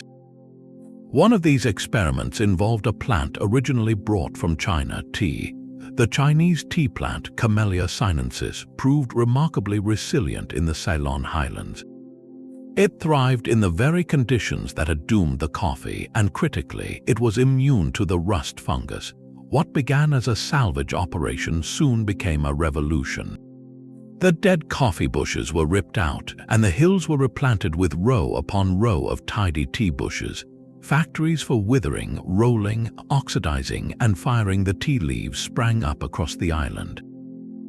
The shift was so total and so rapid that it permanently altered global trade, British culture, and the very identity of the island itself. Ceylon became synonymous with tea, its new name, Sri Lanka, still evoking a perfect cup for millions. The mystery of the coffee rust, then, is not just one of a phantom fungus. It is a story of how a colonial system's greatest strength, its ruthless efficiency in producing a single commodity, became its fatal weakness. The blight exposed the fragility of an extractive model that saw the land only as a factory floor. Yet, in a strange twist, the catastrophe also forced an adaptation that endures to this day. The British breakfast, once centered on coffee, gradually shifted to tea, a habit cemented by the abundant supply from their now tea-dominated colony. A mysterious orange dust on a leaf halfway across the world quietly reshaped the daily ritual of an empire, proving that a failure in a distant field can echo in the clink of a teacup in a London home. The rust that erased Ceylon's coffee was a swift, visible plague, but the death of an ancient tree can be a slower, more intimate sorrow. In the sun-baked hills of Attica, the silver-green leaves of the olive tree were not merely a crop, they were the soul of Greece. Olive oil-fueled lamps anointed athletes, dressed food, and served as currency. The prosperity of Athens itself was built on the export of this liquid gold. Yet whispers from antiquity suggest a troubling mystery, periods when these timeless groves, the very source of Athenian wealth, sickened and died. Unlike an annual grain failure, the loss of an olive tree was a generational catastrophe. A sapling takes over a decade to bear its first fruit, and a mature tree can live for centuries. Their decline was not a single bad harvest, but a slow bleed of future security. What could threaten a tree so deeply rooted in the Mediterranean world? The suspects are as elusive as the historical records themselves. One possibility is a blight similar to the one that would later attack grapes and chestnuts, a fungal or bacterial pathogen that arrived silently on a trading ship from Egypt or Asia Minor. Another is a pest, perhaps a scale insect or a borer, that found a defenseless population in the closely planted monoculture groves cultivated for maximum export yield. But the most chilling culprit may have been the sky itself. Ancient writers like Theophrastus, the father of botany, documented the devastating effects of unusual and severe frosts on olive trees. A single night of extreme cold, a freak weather event in a normally temperate climate, could kill a grove to the ground, leaving farmers to wait a lifetime for replacements. The impact on a city-state like Athens would have been a slow-motion economic earthquake. Without a steady surplus of oil to export, the flow of silver, grain, and timber into the Piraeus harbor would have slowed to a trickle. The state's ability to pay for its mighty navy, to fund public works like the Parthenon, or to subsidize the theater festivals would have been crippled. Social unrest would simmer as the price of a basic household necessity soared.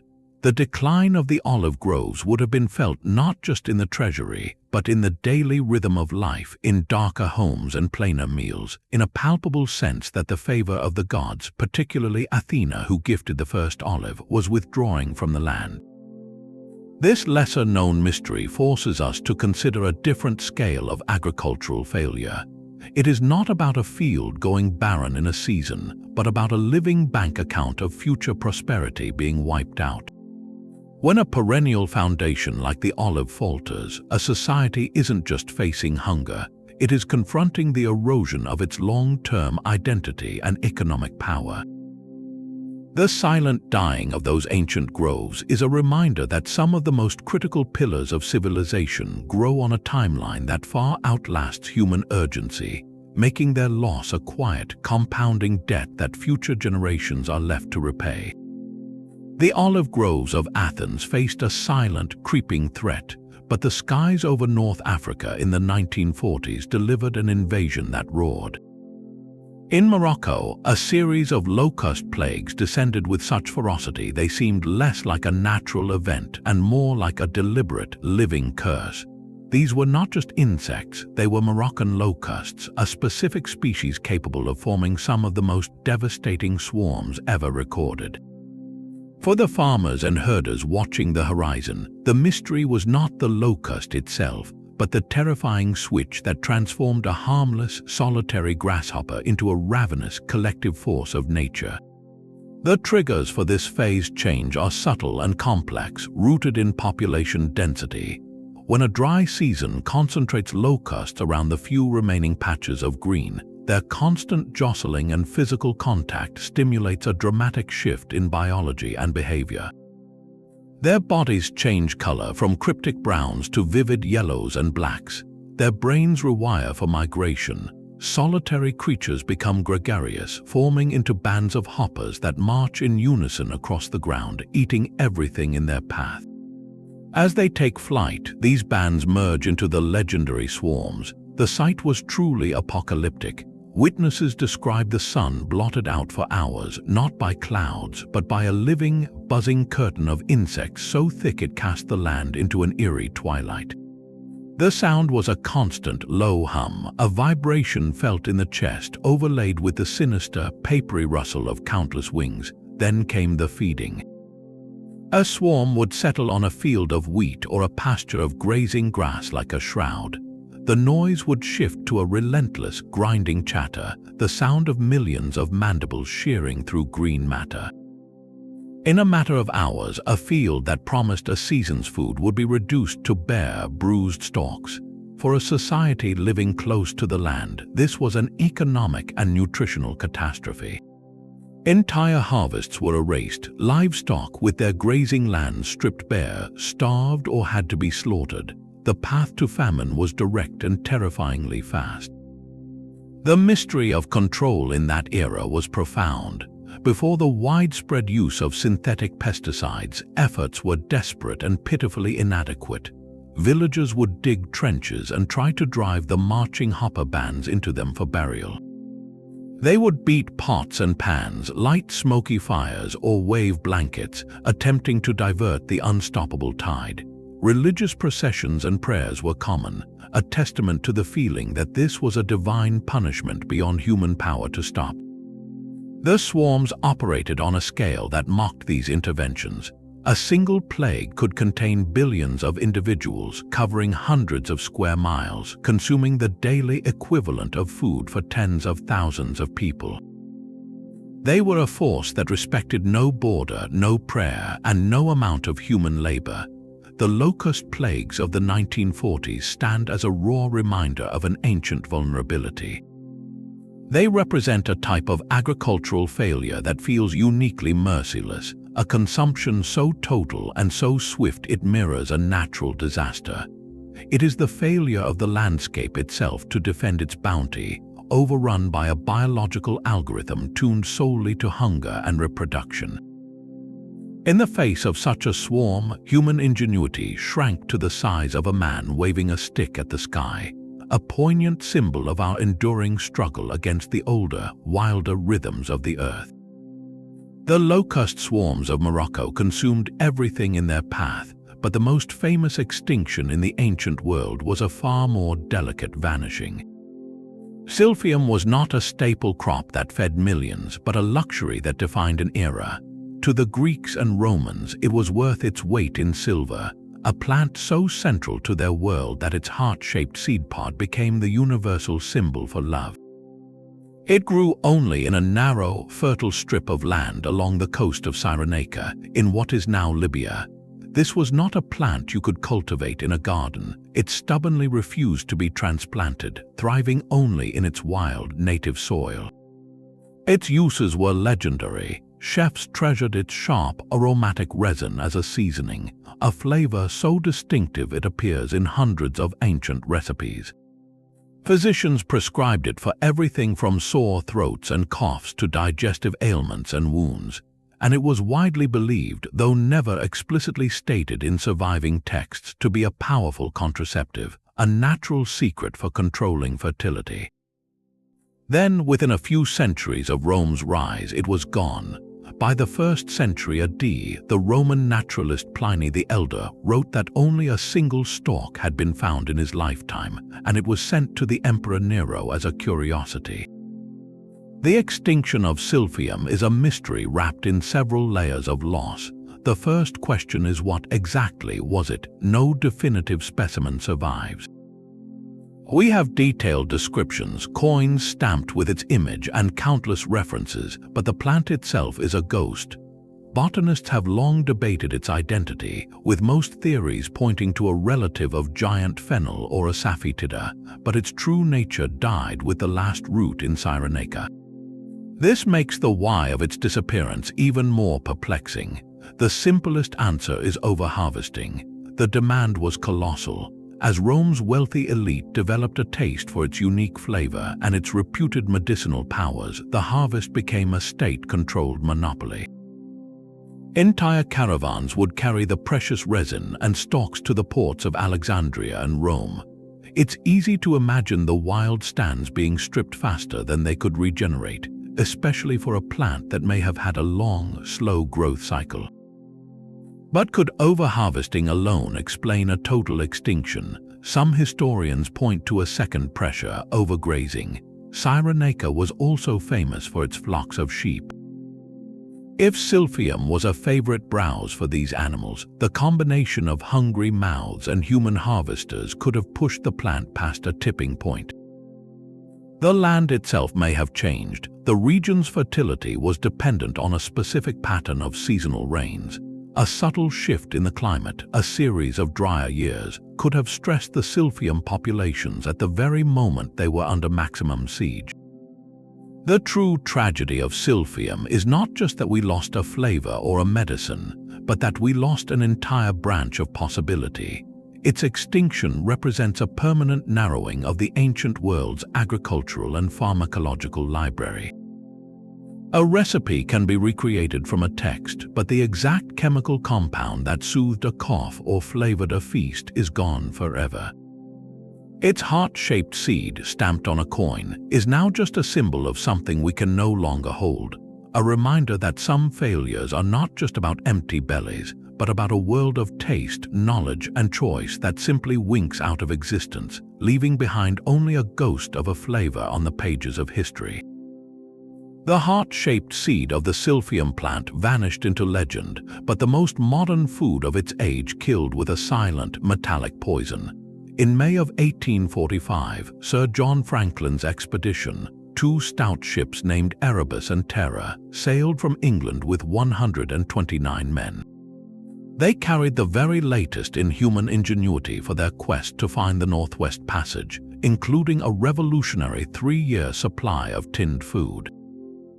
These were not ordinary preserves, but state-of-the-art canned goods, a technology that promised to conquer the ancient curse of scurvy and starvation on long voyages. It was a sealed, portable harvest, a triumph of industry over nature's scarcity. Instead, the cans became their coffin. The mystery of the Franklin expedition's disappearance gripped the world for decades. Search parties found haunting clues: a lifeboat filled with bizarre, unnecessary items, skeletons scattered on the bleak King William Island, and the chilling Inuit accounts of gaunt, desperate men dragging sledges south. For over a century, the dominant theory was a simple one: they had frozen or starved. But modern forensic science, applied to the few bodies preserved in the permafrost, told a far more sinister and technologically ironic tale. The analysis revealed staggeringly high levels of lead in the bones and hair of the crew, up to 10 times normal levels. The source was traced directly to their celebrated provisions. The cans had been sealed with lead solder, and the sloppy, rushed process of soldering the lids had likely allowed molten lead to splash inside, contaminating the food. Every bite of pea soup, every chunk of preserved meat, was dosing the men with a cumulative, debilitating neurotoxin. Lead poisoning doesn't kill quickly, but it unravels the mind and body from within. The symptoms read like a checklist of the expedition's likely death spiral: chronic fatigue and profound weakness, making the brutal physical labor of Arctic survival unbearable. It causes abdominal pain and nausea, robbing the body of nutrients even as it eats. Most chillingly, it induces neurological effects: confusion, irritability, and poor judgment. Imagine trying to make life or death decisions in that frozen hell while your own brain is being slowly clouded by your dinner. The lead would have sapped their will, fractured their discipline, and perhaps led to the irrational behaviors later inferred from the scattered evidence. But the cans held a second, more visceral horror. Autopsies suggested the preserved meat itself was often putrid or contaminated from the outset, a failure of the canning process that was still in its dangerous infancy. Some cans, when analyzed, showed evidence of botulism, so the men were being poisoned and potentially fed rotten food, all from the very source meant to save them. This catastrophe was compounded by a more ancient failure: scurvy. The canned vegetables, cooked at high heat during processing, would have had their vitamin C utterly destroyed. With no access to fresh meat or foraged greens, the crew's gums would have bled, their old wounds reopened, and their strength evaporated. They were suffering a triple assault: acute poisoning, potential foodborne illness, and a classic nutritional deficiency, all while trapped in the crushing ice. The Franklin expedition's failure is a profound parable about misplaced faith in technology. They did not starve because the land was barren. They sickened and died because the intricate, human-made system they carried with them, their artificial harvest, was fatally flawed at its core. It was a food system failure that happened long before the ships left port, in the hurried factories that soldered their doom shut. The Arctic ice didn't kill them, their own canned salvation did. Our most advanced food systems now depend on a creature we cannot command. In the early 2000s, beekeepers began opening their hives to a chilling and silent mystery. The worker bees, the entire foraging force of the colony, were simply gone. they had vanished into thin air, abandoning a healthy queen, plentiful honey, and helpless young brood. This was not a normal die-off, it was a ghosting, and it was given a name that captured its eerie nature: colony collapse disorder. Here was a failure with no single, obvious corpse, just an empty throne room in a stocked palace. The search for a culprit quickly revealed not a lone villain, but a shadowy consortium of suspects, each capable of dealing a blow, but perhaps only lethal in combination. First came the chemical fingerprints, a class of pesticides called neonicotinoids, designed to protect crops by making them toxic to sap-sucking insects, were found to have a sinister side effect. These chemicals are systemic, meaning they are absorbed by the plant and present in its pollen and nectar. For a bee collecting food, this meant a low, chronic dose of neurotoxin with every flower visit, potentially disorienting them so they could not find their way home. Then there were the parasites, specifically the Varroa destructor mite, a tiny vampire that latches onto bees, weakening them by sucking their fat bodies and spreading viruses as it feeds. A hive heavily infested with Varroa is a hive under siege, its immune system crumbling. Add to this a cocktail of pathogens, from fungi to deformed wing virus, all swirling within the stressed population. And underpinning it all is a quieter crisis: the loss of diverse floral habitat. Vast monoculture fields may bloom abundantly for a few weeks, but they offer a nutritional desert for the rest of the year, forcing bees onto an unhealthy diet of processed sugar syrup trucked in by their keepers. The true mystery of colony collapse disorder is this complex interaction. Is it the pesticide that weakens the bee's defenses, allowing the mite to gain a foothold, which then unleashes a virus that a malnourished immune system cannot fight? Or does the stress of being loaded onto trucks and moved thousands of miles to pollinate almond groves make them vulnerable to everything else? Science points to a perfect storm, a convergence of pressures that pushes a colony past its breaking point. The stakes of this modern mystery could not be higher. It is estimated that 1 out of every 3 bites of food we eat relies on animal pollination, primarily from bees. From almonds and apples to blueberries and squash, our most nutritious and colorful foods hang in the balance. This is not a historical puzzle, but a live, unfolding agricultural failure happening in real time, in apiaries and farmlands across the globe. We are witnessing a silent, buzzing alarm, a warning that the most intricate and vital link in our food chain is also one of the most fragile, and its continued decline remains one of the most urgent mysteries we have yet to solve. From the silent collapse of the honeybee hive to the lead-sealed fate of Arctic explorers, our journey through 30 mysteries has spanned continents and millennia. We have walked the white, salted fields of Mesopotamia and felt the phantom chill of volcanic winters in Europe. We have watched societies from the Maya to the Norse cling to fading ways of life as their fields turned to dust or their sacred crops rotted from within. Each story is a unique fingerprint of disaster, yet together they trace a hauntingly familiar pattern. The thread connecting the fall of Angkor's waterways, the Dust Bowl's black blizzards, and the silent spread of chestnut blight is a fragile triad: environmental change meeting human error, all underscored by a stroke of devastating luck. These were not simple acts of God or nature's whims. They were collisions, a changing climate like the drought that starved Cahokia or the cold that froze Tudor England provided the pressure. Human decisions, whether the Sumerian over-irrigation, the Soviet plowing of the Virgin Steppe, or the Victorian reliance on a single potato, applied the stress. And then the final cruel twist, the arrival of phylloxera on a grape cutting, the perfect wind to carry locusts, the unique strain of fungus that found a continent of identical hosts. It was in that convergence where systems snapped. These stories force us to see agriculture not as a simple act of planting and harvesting, but as a continuous, precarious negotiation with a living, breathing, and often unforgiving world. Our food supply has always been a thin green line between abundance and collapse. Yet within these tales of failure lies a parallel narrative, one of breathtaking resilience and stubborn adaptation. The people of Easter Island scattering their fields with volcanic rock in a desperate bid to hold the soil. The French vintners swallowing their pride to graft their cherished vines onto American roots. The foresters who, to this day, work to resurrect the American chestnut from a handful of resistant genes. Even in the face of catastrophe, the drive to understand, to fix, to persist shines through. This stubbornness could be fatal, as it was for the Greenland Norse, but it could also be the seed of salvation.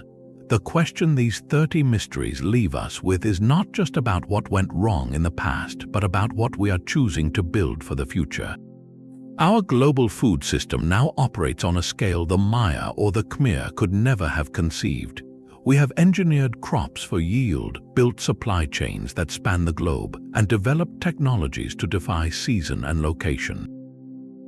But in doing so, have we woven a stronger safety net, or have we simply created new, even larger monocultures, new hidden dependencies, new vulnerabilities to a single pathogen or a disrupted trade route? Are we heeding the lessons written in salt and dust, or are we, with our own forms of pride and short-term necessity, setting the stage for the 31st great agricultural mystery? Which of these failures resonated most deeply with you, and which do you see as the most urgent warning for our own time? Share your thoughts below, and thank you for exploring these fragile harvests with me.